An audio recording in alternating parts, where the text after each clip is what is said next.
सर्दियों में ठंडी लगना या हाथ पैर का ठंडा हो जाना आम बात होती है, लेकिन किसी किसी के हाथ पैर इतने ज़्यादा ठंडे हो जाते हैं कि आप कितना भी सॉक्स पहन लो, ग्लव्स लगा लो या बिस्तर में ही क्यों ना चले जाओ, लेकिन हाथ पैर गर्म होने का नाम नहीं लेता। 1-2 घंटे हो जाते हैं, हमारी पूरी शरीर गर्म हो जाती है, लेकिन हाथ पैर गर्म नहीं होता। हेलो एवरीबॉडी, मैं हूँ आरती चौबे और आज इस वीडियो में हम बात करने वाले हैं कि किसी किसी को हाथ पैर एकदम ज़्यादा ठंडा होने वाली प्रॉब्लम क्यों आती है, इसके बारे में। तो चलिए वीडियो शुरू करते हैं। तो जो मेन रीज़न होता है वो होता है टेम्परेचर का कम हो जाना। जैसे ही टेम्परेचर कम हो जाता है, हमारे हाथ पैर जो होते हैं वो हमारे शरीर के बाहरी अंग होते हैं, है ना। हम चलते हैं या कुछ काम करते हैं, फर्श पे चलना, स्लीपर भी पहन लेना, तो पैर ठंडे हो जाते हैं उससे। या हम पानी वाला कोई काम करें तो पैरों पे भी पानी लग जाता है और हाथों पे भी पानी लग जाता है। तो ये किसी चीज़ को हम टच करते रहते हैं, जैसे हम मोबाइल चला रहे हैं तो मोबाइल भी हमारी सर्दियों में काफ़ी ज़्यादा ठंडी हो जाती है। हम बिस्तर से बाहर निकाल के हाथ मोबाइल चला रहे होते हैं या कुछ ऐसे काम करते हैं जिसकी वजह से हमारे हाथ पैर अक्सर ठंडे ही रहते हैं। तो क्या होता है, जब हमारे हाथ पैर ठंडे हो जाते हैं, बाहर का टेम्परेचर काफ़ी ज़्यादा होता है, तो जो हमारी नसें हैं, हमारे हाथों और पैरों की जो नसें हैं वो सिकुड़ जाती हैं। हमारी जो स्किन है, स्किन के अंदर बहुत पतली पतली नसें पाई जाती हैं, है ना। तो वो नसें क्या होती हैं, सिकुड़ जाती हैं, और जैसे ही नसें सिकुड़ जाती हैं, ब्लड सर्कुलेशन वहाँ के अंगों में, वहाँ के स्किन में होना बंद हो जाता है। सही से ब्लड सर्कुलेशन नहीं हो पाता। अब ब्लड जो होता है वो हमारे शरीर के अंदर रहता है और वो काफ़ी ज़्यादा गर्म होता है ना।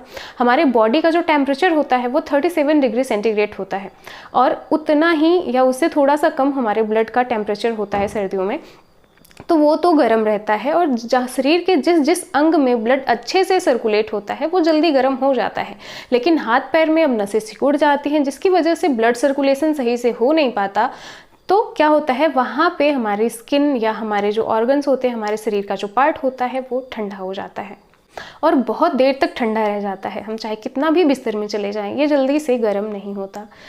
दूसरा रीज़न हो सकता है थायराइड से रिलेटेड भी कुछ प्रॉब्लम। और थायराइड वाली जो प्रॉब्लम होती है वो लड़कों से ज़्यादा लड़कियों में होती है। लड़कों की अपेक्षा लड़कियों में ज़्यादा होती है थायराइड वाली प्रॉब्लम। कुछ प्रॉब्लम हो सकती है आपके खान पान से भी। अगर आप एक अच्छी बैलेंस्ड डाइट नहीं ले रहे हैं तो ये प्रॉब्लम आपको हो सकती है। दूसरी प्रॉब्लम हो सकती है विटामिन डी की कमी। अगर आप बिल्कुल भी धूप नहीं लेते या फिर आपके शरीर के अंदर विटामिन डी की कमी है तो भी आपके हाथ पैर ठंडे हो जाते हैं। और ब्लड सर्कुलेशन तो मेन रीज़न है। अगर आप कोई ऐसा काम कर रहे हैं जिसमें 3-4 घंटे तक लगातार आपको बैठना है या किसी एक ही पोजीशन में आपको बैठे रह जाना है, ठीक है, तो उससे क्या होगा, हमारा ब्लड सर्कुलेशन सही से नहीं हो पाता। जब हम 2-3 घंटे तक के लिए बैठे रहते हैं लगातार तो क्या होता है, झुनझुनी सी होने लगती है हमारे हाथों पैरों में। ऐसा क्यों होता है, क्योंकि ब्लड सर्कुलेशन सही से नहीं हो पाता। तो अगर आप कोई काम करते हैं, बैठ के लगातार काम करते हैं, तो आपको ऐसा बिल्कुल भी नहीं करना है। लगातार बैठ के आपको काम नहीं करना है। आप 1 घंटे काम करो तो आप 5 मिनट का ब्रेक लेके आप चल फिर सकते हैं, पानी वानी पी सकते हैं, जिससे क्या होगा, ब्लड सर्कुलेशन प्रॉपर तरीके से एक बार हो जाएगा। फिर आप फिर से बैठ के काम करो। तो आपको स्टक होके 3-4 घंटे तक बैठ के कोई भी लगातार काम नहीं करना है। अगर आपका हाथ पैर बहुत ज़्यादा ठंडा हो गया है तो आपको क्या करना है गर्म करने के लिए। सबसे पहले आप गर्म पानी ले लो, गर्म पानी से अपने हाथ पैर को धुल लो। अगर आप गर्म पानी से धुलना नहीं चाहते हैं तो वो जो हीटिंग पैड आता है जिसमें गर्म पानी डाल के हम सिकाई करते हैं, तो उससे आप अपने हाथ पैरों की सिकाई कर लो। गर्म पानी भर के आप हाथ पैर की सिकाई कर लो, या आप पैर धुल भी सकते हैं। धुलने के बाद आप पैर को पोंछ लें। फिर उसके बाद आपको क्या करना है, थोड़ा सा सरसों का तेल लेके गर्म कर लें। अब सरसों का तेल जब गर्म हो जाता है, हल्का गर्म हो, उसे अपने हथेलियों में लेके आप थोड़ा सा रब करें। और रब करने के बाद अगर आपकी हथेलियां बहुत ज़्यादा ठंडी हो जाती हैं तो हथेलियां कुछ देर के लिए रब कर लें। और अगर आपका पैर का जो तलवा होता है वो ठंडा हो जाता है तो सेम काम आपको तलवे के साथ भी करना है। आप सरसों का तेल ले लें और आप गर्म सरसों का तेल ले लें। फिर उसके बाद अपनी जो सोल्स होते हैं पैर के, उसे अच्छे से रब कर लें। जैसे ही आप रब करेंगे तो हीट ट्रांसफ़र होती है हमारे स्किन के अंदर, और जब हीट ट्रांसफ़र होगी तो वो नसें जो हमारे सिकुड़ गई रहती हैं वो फिर से सही हो जाएंगी और ब्लड सर्कुलेशन होने लगेगा।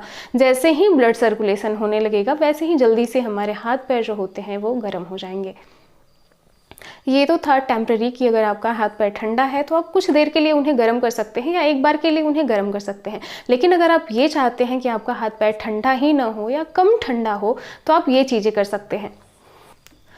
पहला जो चीज़ है, आपको एक प्रॉपर डाइट लेनी है जिसमें प्रोटीन, विटामिन्स, मिनरल्स, फैट और फाइबर्स, सब सारी चीज़ें लगभग उसमें हो। तो आप एक अच्छी सी बैलेंस्ड डाइट लें, फिर धूप भी लें। दिन में 10 से 15 मिनट आप धूप ले लें, जिससे कि विटामिन डी की कमी हो तो वो सही हो जाए।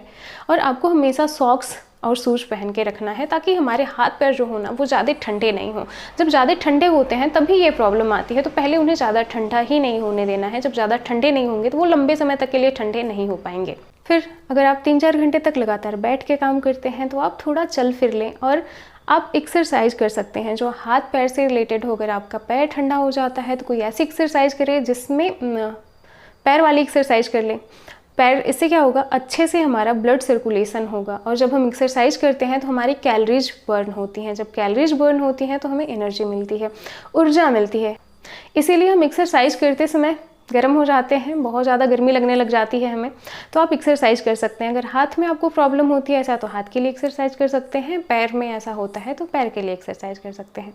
तो ये थी आज की वीडियो। आई होप आपके लिए हेल्पफुल रही हो। वीडियो यहाँ तक देखने के लिए थैंक यू सो मच। मिलते हैं अपनी अगली वीडियो में, तब तक के लिए बाय।